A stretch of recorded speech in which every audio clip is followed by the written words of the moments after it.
नमस्कार मु आपण समस्त को ओडिया एकेडमी को स्वागत जनाऊँगी। आज आम नाट्यकार जगमोहन लाल को नाटक विषय रे किछि आलोचना करिबा। एहा पूर्वरु जदि आपण माने चैनल टी को सब्सक्राइब करि नाहंती ताहले प्रथमे चैनल टी को सब्सक्राइब करि दियंतु।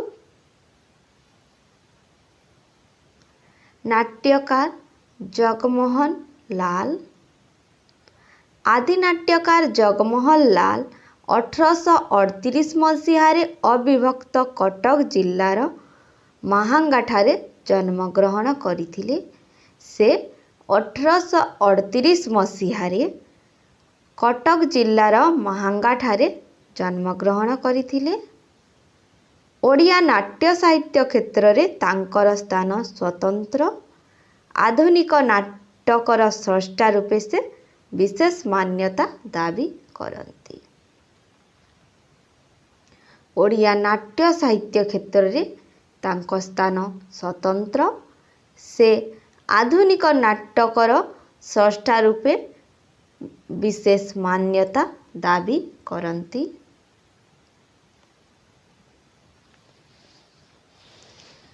1975 मसीहारे से तांकर कुलदेवता राधाकांतंक नामरे महांगाठारे राधाकांत रंगमंच नामक एक स्थायी रंगमंच प्रतिष्ठा करथिले।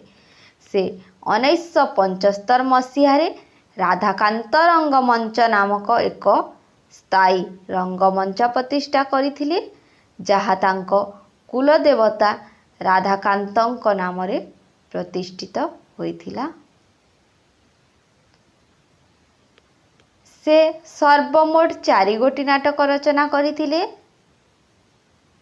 बाबाजी 1877, सती 1886, प्रीति एहा अप्रकाशित और वृद्ध विवाह। से सर्वमोट 4 गोटी नाटक रचना करथिले। बाबाजी, सती, प्रीति और बुद्ध विवाह। बाबाजी प्रथम ओडिया नाटक हेउची बाबाजी। बाबाजी हेउची प्रथम ओडिया नाटक। 1877 मसीहारे एही नाटक कटक प्रिंटिंग कंपनी द्वारा आत्मप्रकाश करागला। 1877 मसीहारे कटक प्रिंटिंग कंपनी एही नाटक को प्रकाशित करिथिला। यह 1877 मसीहारे तांको द्वारा प्रतिष्ठित राधाकांत रंगमंच रे बाबाजी नाटकटी अभिनीत होइथिला। 1877 मसीहारे राधाकांत रंगमंच रे एही नाटकटी अभिनीत होइथिला।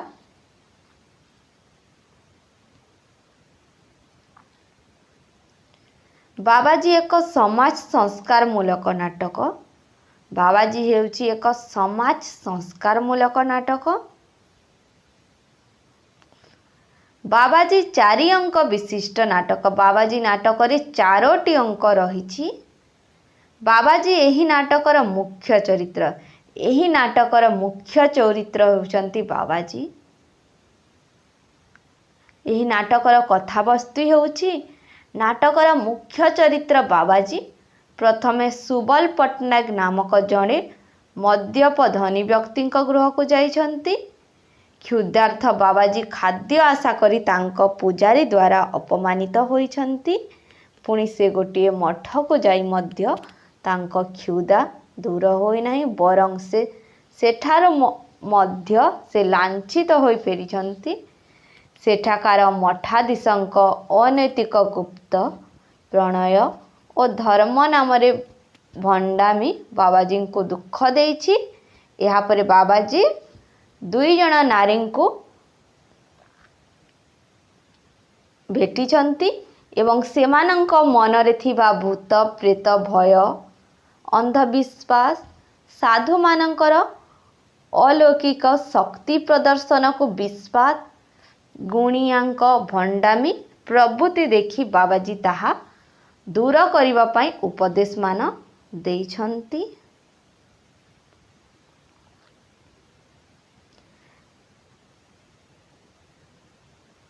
यार मुख्य चरित्र हेउचंती बाबाजी। साधुर सुचरित्र ओ उपदेश, बाबाजीर महिमा, मठाधारी आचरण, हिंदू बाबूर सुरापान, नव्य बाबू और देशीय क्रिस्टियान कुसंस्कार, डाहाणी भूत, गारिणी विद्या, रहस्य और हितकर कथा एथिरे वर्णित। एही नाटकरे 12 गोटी पुरुष चरित्र और 4 गोटी नारी चरित्र रही। बाबाजी नाटकरे 12टी पुरुष चरित्र और 4 गोटी नारी चरित्र रही। एही नाटकर चरित्र गुड़िक हेला बाबू सुबल पट्टनायक, रमा पूजारी आनंद पंडा, जदू, जामा, रघु, रामदास, महंत, मालती, जेमी, राधी और जामुनी। एही नाटकरे 3 गोटी संगीत रही। बाबाजी नाटकरे 3 गोटी संगीत रही।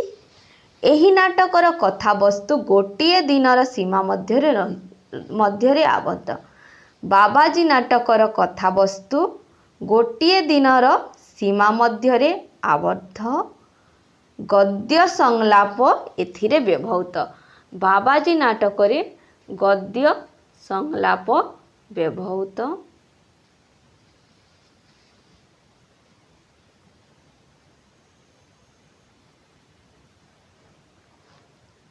बाबाजी जगमोहन लाल का द्वितीय नाटक हेउची सती। यह 1886 मसीह प्रकाशित। सती हेउची नाट्यकार द्वितीय नाटक। यह 1886 मसीह कटक प्रिंटिंग कंपनी द्वारा मुद्रित और प्रकाशित होइथिला।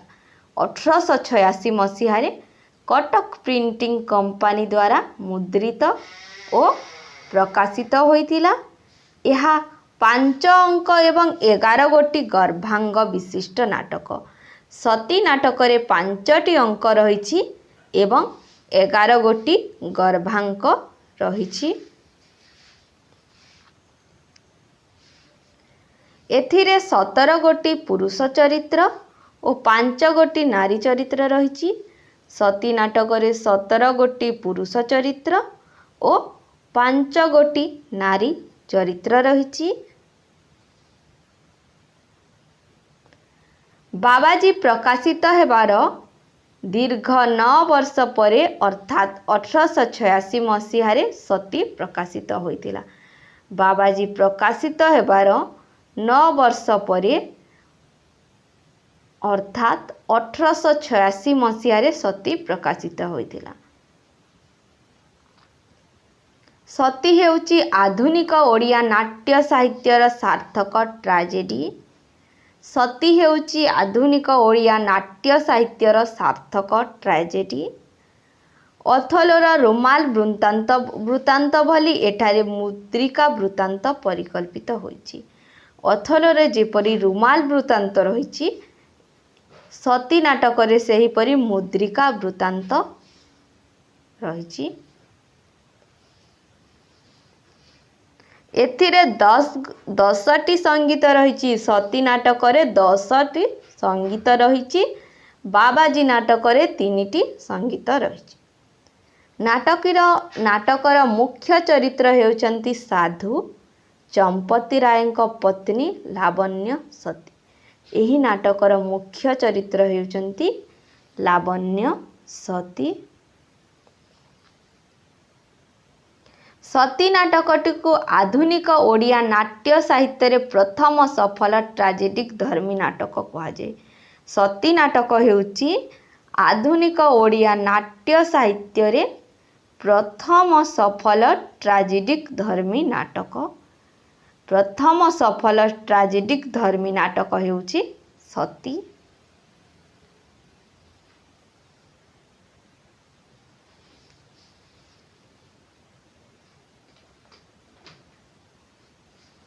प्रीति यह नाट्यकारଙ୍କ तृतीय नाटक ଏହା अप्रकाशित। प्रीति नाटक अप्रकाशित। चरित्र जेनामणि सामंत राय और सुमति। यार चरित्र हेउचंती जेनामणि सामंत राय और सुमति।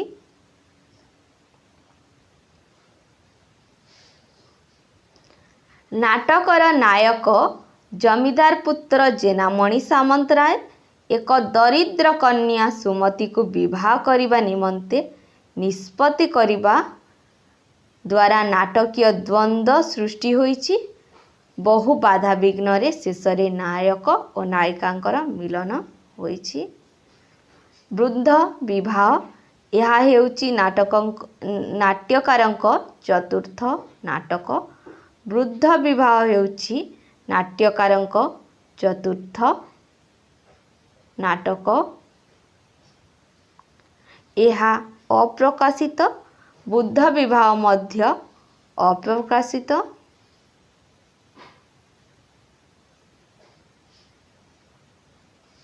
नमस्कार। जदि भिडियोटी भल लगी थाए ताहेले आपणक मतामत देवाको भूलिबे नाही।